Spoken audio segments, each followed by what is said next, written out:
சென்னைக்கு கிழக்கே சுமார் 480 கிலோமீட்டர் தொலைவில் மோந்தா புயல் நிலை கொண்டிருப்பதாக இந்திய வானிலை ஆய்வு மையம் தகவல் தெரிவித்திருக்கிறது.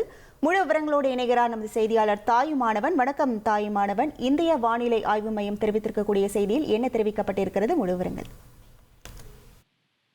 வங்கக்கடல்ல உருவாகி இருக்கக்கூடிய அந்த மோந்தா புயல் என்பது தற்போது சென்னைக்கு தென்கிழக்கே 480 கிலோமீட்டர் தொலைவுல நிலை கொண்டிருக்கிறது. தொடர்ந்து இது வடமேற்கு திசையை நோக்கி நகர்ந்து நாளை காலை தீவிர புயலாக வலுப்பெறக்கூடும் என கணிக்கப்பட்டிருக்கிறது. மேலும் வடமேற்கு திசையில் நகர்ந்து ஆந்திர கடலோர பகுதிகளில் குறிப்பாக மசூலிப்பட்டினம் கலிங்கப்பட்டினத்திற்கும் இடையே காக்கிநாடாவிற்கு அருகாமையில இது கரையை கடக்கும் என எதிர்பார்க்கப்படுகிறது. தீவிர புயலாக 28ஆம் தேதி மாலை அல்லது இரவு நேரத்துல இது கரையை கடக்கக்கூடும் என வானிலை ஆய்வு மையத்தின் தரப்புல கணிக்கப்பட்டிருக்கிறது.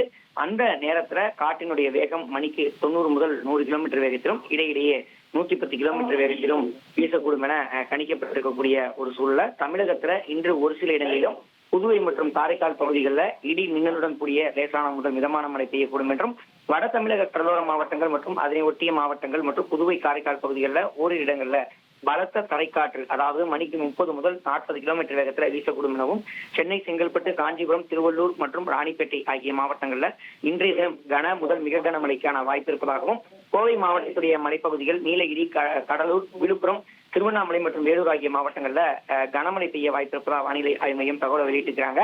அந்த வகையில சென்னையில தற்போது படிப்படியாக ஆங்காங்கே மழை என்பது காலை முதல் விட்டு விட்டு பெய்து வரக்கூடிய ஒரு சூழல மாலை முதல் மழையினுடைய தாக்கம் என்பது கூடுதலாக இருக்கும் என கணிக்கப்பட்டிருக்கிறது.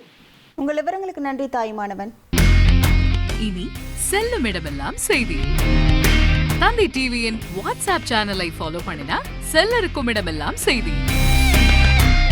இதோ QR கோட் இப்பவே ஸ்கேன் பண்ணுங்க, ஃபாலோ பண்ணுங்க.